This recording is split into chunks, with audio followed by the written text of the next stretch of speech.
This is Mark Gatford for Pro Boxing Fans. We have the pleasure of being joined by Jamie Conlan. Jamie, how are you keeping? I'm not bad, not bad.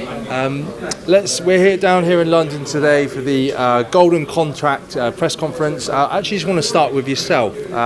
Your new role, well, I don't know how new it is now, but Professional Development Coordinator. Talk to me about what that role does and what your day-to-day, what you're up to. Well, I look after 16 fighters, Tyrone McCulloch being one of them.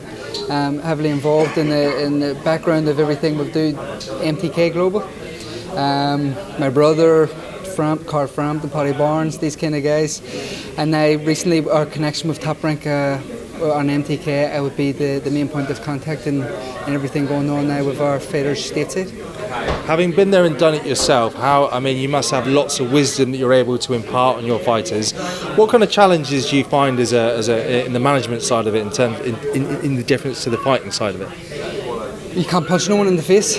That's probably a big thing, but no, it comes with different. This is still my apprenticeship in this job, and I'm learning on the go, and we're learning day by day. So every day I'm finding a new task, a new struggle. And I'm enjoying it. I'm really excited by the tasks at hand.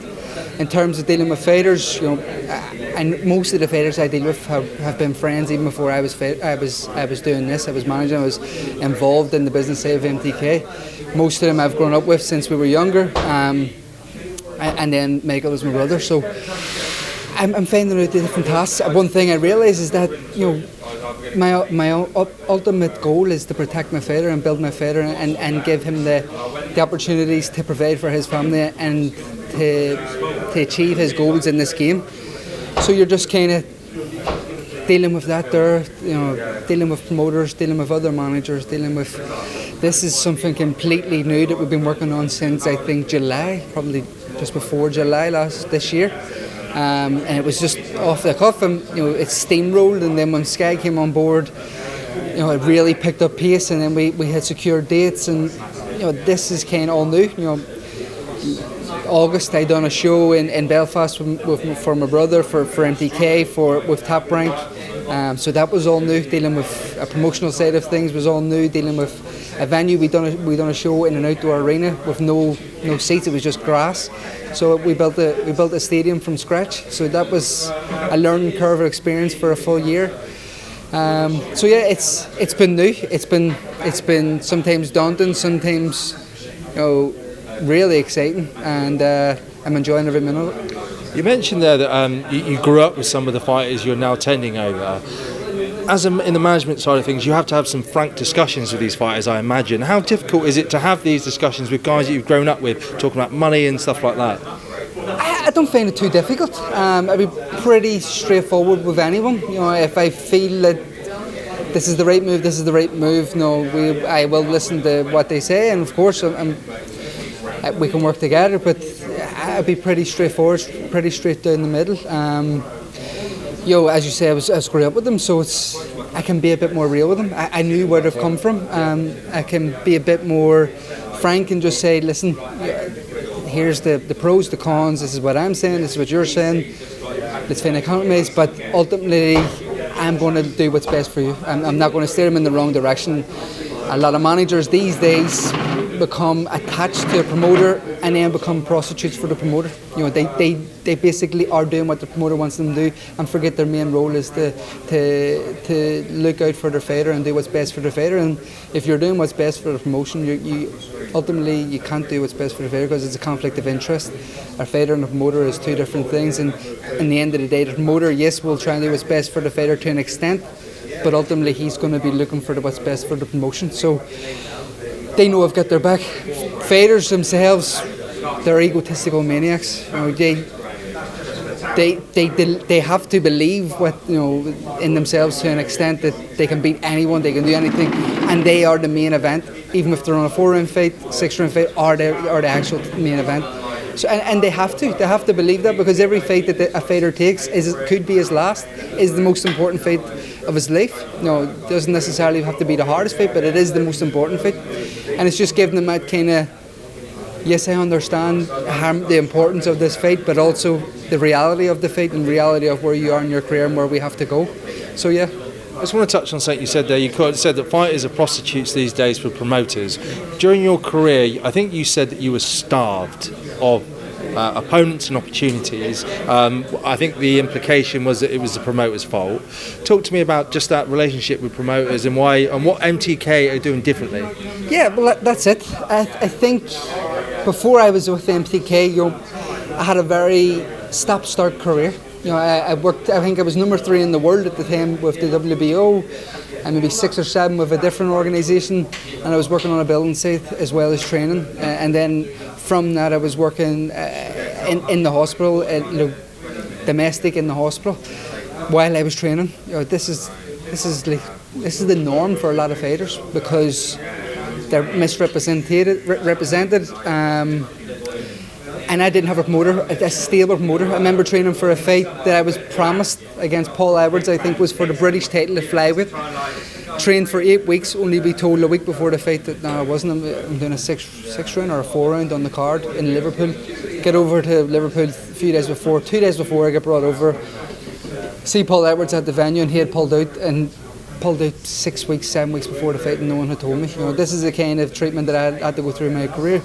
With MTK, when I went with MTK and when I told him the situation I was in with my career, when I was told him where I was at mentally in my career and stuff like this, that I'd kind of fallen out of love with the sport, they had given me a new lease of life. I'd seen there and then how they care for the fighters.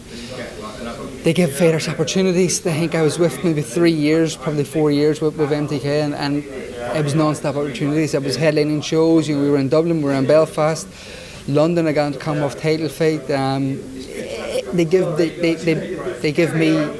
me a new lease of life with my boxing career, and I think while I was there, I was already doing this apprenticeship of the role I'm in now. I brought Tyrone McKenna to MTK at that stage, and I done everything for him. Stood by. I said, "Listen, I vouch for him. He's a good guy. He's a hard-working family man. He deserves these kind of opportunities and tasks." So. Yeah, that's quite interesting because they're saying that they looked after you very well as a fighter, but they're also planning for your retirement then, essentially. Well, no, you're not officially retired, but yeah. I think it was one of the things we spoke at straight away. And even when I was as a fighter, then I followed Matthew Macklin, who was looking after my brother for the first year of his career everywhere around America. Michael's first year, I think he did a complete road show of New York, Chicago, Brisbane, Arizona, so I followed everywhere. And Macklin had brought me in and said that, watch how you speak to, understand why I speak to him, making certain decisions, and that was kind of the real apprenticeship. Our eyes were getting open there and then, and unbeknownst, I was just going following my brother because he is my brother, and I want to be there no matter what. I was there really every time, learning on the job and getting the Mr. Miyagi treatment. It's a really interesting insight into it. But bringing it back to the golden contract now, one thing you mentioned today was that for these guys, there's actually quite a lot of risk involved. It's a good opportunity for them, but it does come with an element of risk. Yeah, 100%. I said at the very start when we initially had discussed certain aspects of the tournament, and I think it was probably the first or second day, the draw being done on the week of the fight was a big selling point, especially from a TV and a promotion side. With Matchroom and with Sky Sports, etc. They really love the idea of this being done on the week, and it really has worked out perfectly. But I had said that's a 10 times greater risk from a team's point of view, that you don't actually know who you're preparing for. You're preparing for 7 different entities. You don't know who's going to be there at that stage. So I think Ryan Welch was right in saying that he was one of the first to say yes, and he said yes with both hands. But the pros outweigh the cons on that. Each of these fighters in their own right could go and sit with their own promoter, with their own team behind it, and be the main man, the A side in their own shows. Ryan Welch has been doing it with MTK and Frank Warren. Before that, Carlos Ramos with Marbella in Spain. In Las Mochas, Mexico, the Mexicans had a good plan for him. Tyrone McCulloch was planned at super bantamweight but was struggling, and these all had their own plans, their own form based out, their own run of form. So to take this opportunity, yes, we had to have something at the end to make it all worth it. And a 6-figure contract with a major promoter. Stability in terms of 3 fights guaranteed in 9 months, no matter what. Money's been great. Bonuses, incentives for bonuses, knockouts, running knockouts, stuff like this is brilliant for a fighter. So we had to make it worth their while. We had to make sure that we had done right by the fighters. And even if they get put out in this round and the next round, there's still a big bonus for the 3rd place. You come 3rd, you get a big bonus. And then even at that, there's add-on effects. Just say Tyrone McCulloch and Davy Oliver Joyce, they're Irish, they're in the competition. You can always connect these going forward.